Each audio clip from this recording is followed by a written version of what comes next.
Hey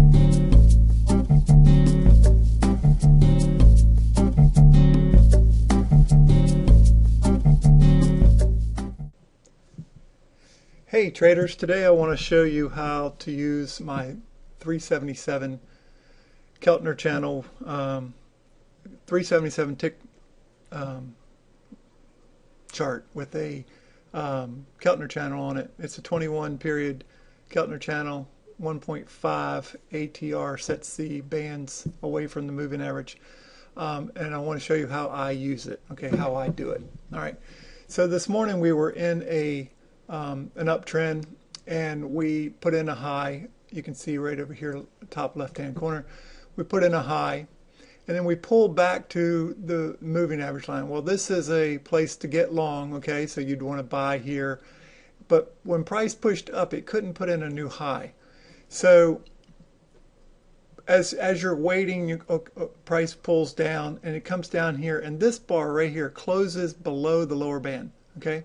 That is a sell signal. Now it's not a sell entry, it's just a sell signal. It's signaling you to prepare yourself to get short because the trend is changing, okay.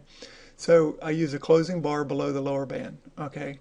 So this tells me to get short. Now where do I want to get short? I want to get a short on a pullback to the moving average, okay.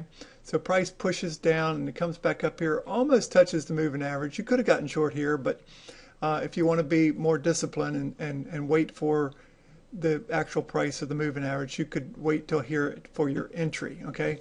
Now once you get short, you got to know where your stop's going to be, okay.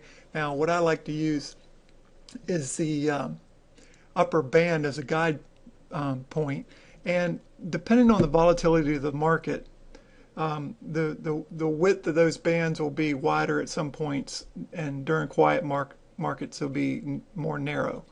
So a guideline is 8 ticks, okay, and I would say 8 to 10 ticks, okay.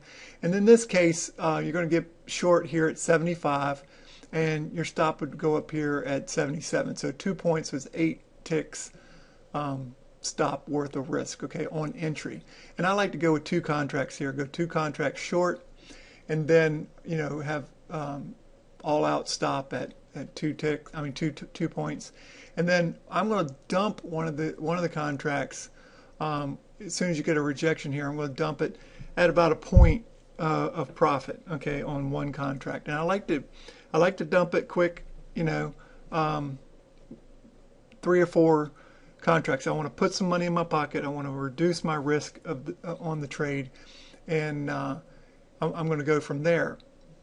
Then I'm going to trail my stop, okay. So I want to trail my stop with each new low, okay. So you can see here we had a low here, we got short here, then we put in a new low here.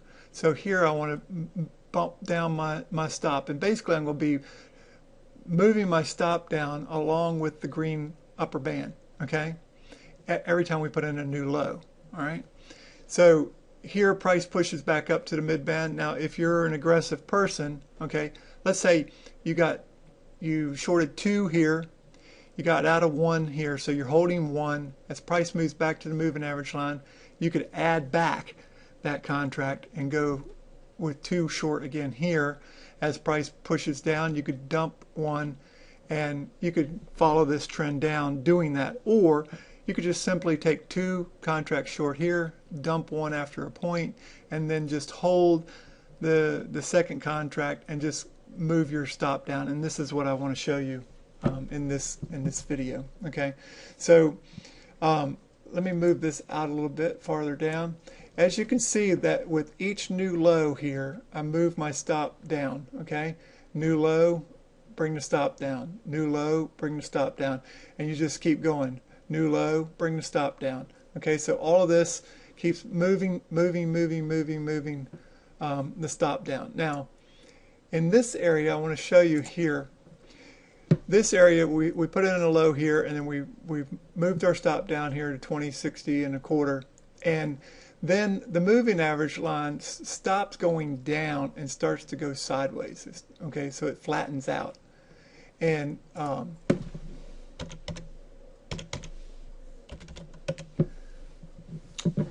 so when it flattens out, this is the time you start to expect that your stop's going to be taken out. Okay, but you can hold here, hold. Now, in this case, if price at this point would have moved up and closed the bar above the upper band here, I would have taken the stop here. Okay, I would have moved my stop from here down to here, because once you close back above the upper band, then your downtrend is over, and now you're transitioning into possibly an uptrend, and so you'd want to get out, and so that is what you'd wait for in this area. Now, it went sideways for a while. It couldn't put in a new low, so our stop just basically stayed here. But then eventually we put in a new low here, okay? And you can see that as price is going down, putting in a new low, you can move your stop down. Now, I like to put my, like here you have a low, and then you get some green bars back up, okay? Low here, but this wasn't a new low. This wasn't a new low. And then you're putting in new low, but you haven't gotten any green bars, okay? So in here, you could probably move down to 2054, okay? This is a new low with some green bars. So let's say you want to move down here. Let's say from this point, it'd be right about here. And then we've pushed down here. You could move your stop down into here. Whoops. In this area. And now, of course, we put in a low here, and we're getting some green bars back here. And let's say from that bar right about here. Oops. So right now our stop is probably 47.75 or so. And you just keep moving your stop down as you put in a new low. Now this is a really big trend. This is a great trade to catch, and that's what you're hoping for. You're hoping to catch these times when the market trends, because this is what the Keltner channel does.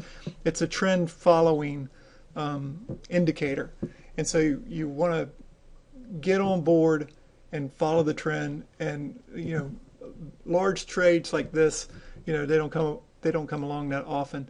This is an odd trade. I'll grant you that. Usually, price it'll trend for a while, and then it'll get back to the upper side of the upper band and stop you out. But this is how you stay in it. Okay, this keeps you in the trade for as long as possible by just trailing that stop in accordance with the upper band. Okay, and everything would be in reverse to the upside. So if you're bullish, everything is in reverse. And so closing bar below the lower band gives you a sell signal. You want to sell pullbacks to the mid band. Closing bar above the upper band, it has the potential to go into an uptrend. You want to buy pullbacks to the mid band. And you also want to be aware that there's going to be times when the market closes below the lower band. You get short at the mid band. It goes up, closes above the upper band, stops you out. So then it pulls back to the mid band where you get long. Then it goes below the lower band, closes the bar, stops you out. Back and forth, because the market's moving sideways. So if the market, if you can tell that the market is moving sideways, then that's the time not to implement this plan. You want to try to implement this plan when it has a chance of going into a trend. And that takes a little bit of time, a little bit of screen time, understanding how your particular market works. I know this works on the ES. I don't know how well it would work on crude or gold or some other market, but this 377 tick chart with a 21 period exponential Keltner channel works great with the ES. So that's going to do it. Hopefully, and like I said, this trade you'd still be short here. Okay, you can see where price pulled back to the mid band. and got rejected again. It's pushing down, and then you just keep trailing your stop with each new low until your stop's taken out. All right, guys, that's it. Hope you enjoyed it. See you later.